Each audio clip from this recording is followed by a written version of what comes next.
Assalamualaikum warahmatullahi wabarakatuh. Halo Bolo Tani, berjumpa lagi dengan saya di channel Petani 500 MDPL. Pada kesempatan video kali ini, kita akan membahas tentang asam humat dan berbagai macam manfaatnya. Namun sebelum kita masuk pada pembahasan, saya ucapkan selamat datang bagi yang baru menemukan channel ini. Dan saya ingatkan, bagi yang belum tekan tombol subscribe, silahkan Bolo Tani tekan kotak amal merah di bawah ini yang bertuliskan subscribe. Karena itu sangat mudah, bernilai ibadah, dan pahalanya selalu melimpah. Saya doakan Bolo Tani semua yang sudah subscribe channel ini dan juga menonton video ini diberi rezeki yang melimpah, anak yang solih-solihah, dan keluarga sakinah, mawaddah, rohmah, dan berkah. Amin. Oke Bolo Tani, mari bersama-sama kita simak penjelasan singkat mengenai asam humat ini. Karena ini hanya singkat, maka jangan sampai ada yang terlewat.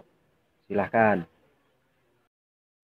Secara sederhana, asam humat dapat diartikan sebagai hasil dekomposisi dari bahan organik sisa-sisa tumbuhan ataupun hewan selama bertahun-tahun.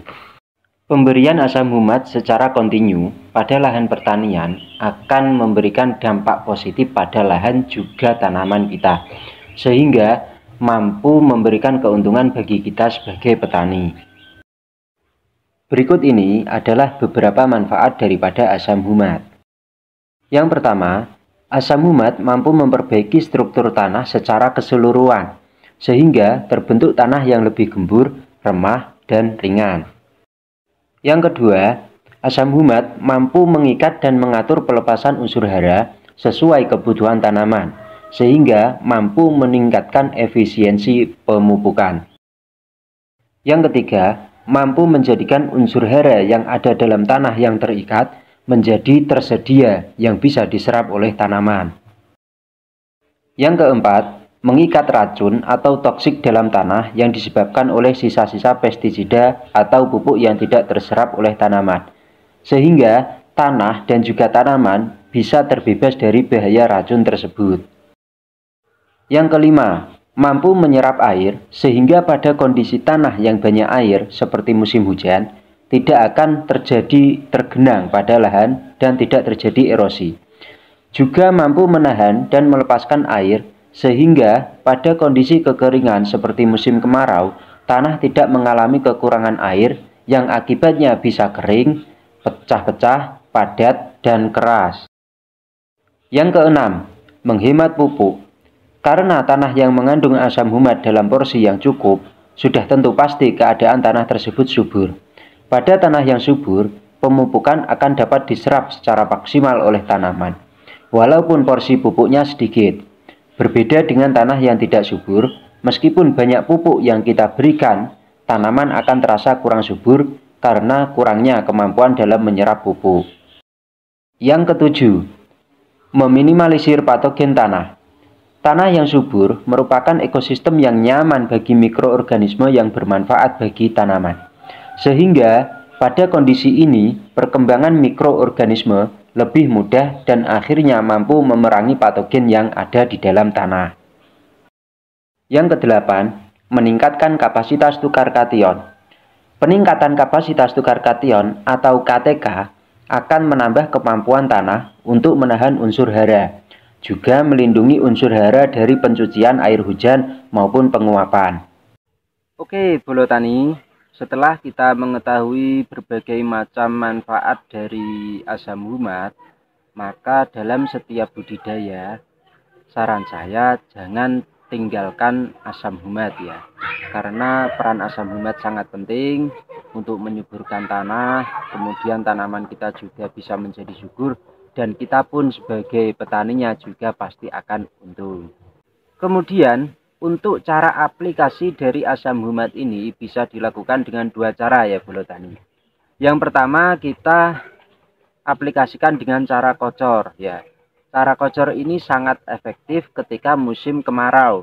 Karena musim kemarau itu biasanya kekurangan air, jadi kita larutkan asam humat ini ke dalam air kemudian kita kocorkan ke media tanam kita supaya cepat bisa diserap oleh akar tanaman.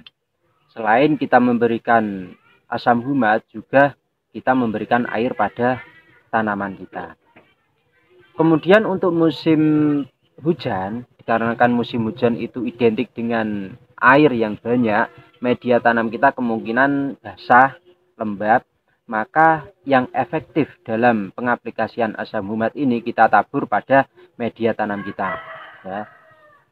Aplikasi tabur ini juga bisa kita maksimalkan untuk mengurangi dari kelembapan media tanam. Kemudian untuk dosis aplikasi asam humat ini, karena kita tahu asam humat itu banyak sekali ya di toko-toko pertanian, berbagai macam merek. Biasanya dari masing-masing merek itu mempunyai kadar persentase asam humat berbeda-beda. Ada yang persentasenya tinggi, ada yang rendah. Jadi untuk dosis, Bolotani bisa menyesuaikan dari keterangan yang tertera pada label kemasan yang Bolotani pakai ya. Namun untuk saya pribadi, dari pengalaman saya memakai asam humat ini, untuk dosis kocor itu saya pakai 1 sampai 2 gram per liter ya, kurang lebih kalau 10 liter air saya memakai 1 sampai 1,5 sendok makan. Kemudian untuk dosis tabur ya Bolotani kira-kira saja sesuai kebutuhan dari media tanam Bolotani. Kemudian waktu aplikasi dari asam humat. Dari pengalaman saya, itu asam humat kita aplikasikan paling efektif mulai dari kita olah lahan atau membuat media tanam. Karena sifat dari asam humat ini bisa menyuburkan lahan. Jadi kalau kita berikan asam humat pada saat kita olah lahan, nanti lahan kita bisa subur, dan pada saat kita memasukkan bibit pada lahan tersebut, tanah sudah dalam keadaan subur, kaya akan nutrisi, akhirnya bibit yang kita masukkan juga akan langsung bisa menyerap unsur hara yang ada pada dalam tanah.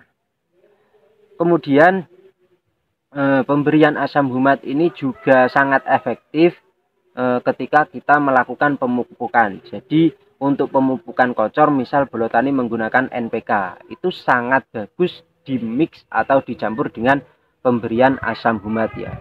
Jadi olah lahan kita pakai asam humat, kemudian setiap pemupukan kita juga pakai asam humat. Namun kalau pada saat olah lahan kita belum sempat memberikan asam humat, nanti bisa kita kasih asam humat bersamaan dengan pupuk susulan.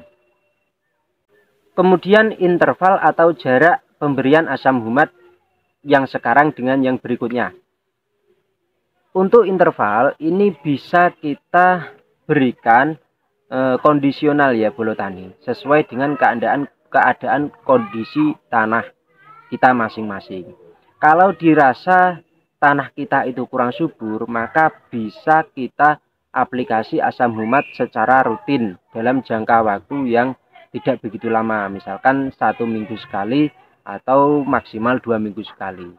Namun kalau dirasa tanah kita sudah subur, ini pemberian asam humat bisa agak lama, yaitu 1 bulan sekali itu sudah cukup. Nah, itu tadi yang bisa saya sampaikan mengenai asam humat. Kalau ada kekurangan atau kesalahan dalam penyampaian saya, mohon dimaafkan ya Bolotani, karena keterbatasan dari ilmu saya. Bagi Bolotani yang mengetahui manfaat lain atau pengetahuan lain yang belum sempat saya sampaikan pada video ini, saya mohon sudinya Bolotani untuk memberikan penjelasannya dalam komentar pada video ini ya Bolotani, agar kita semua mendapatkan ilmu yang lebih banyak lagi. Sedikit tambahan ya Bolotani, sebenarnya asam humat ini bisa kita buat sendiri memakai bahan-bahan yang bisa kita dapatkan di sekitar kita. Ya, doakan ya Bolotani, semoga saya bisa membuat video tutorial mengenai pembuatan asam humat dengan bahan yang ada di sekitar kita. Mungkin hanya itu yang bisa saya sampaikan pada video ini.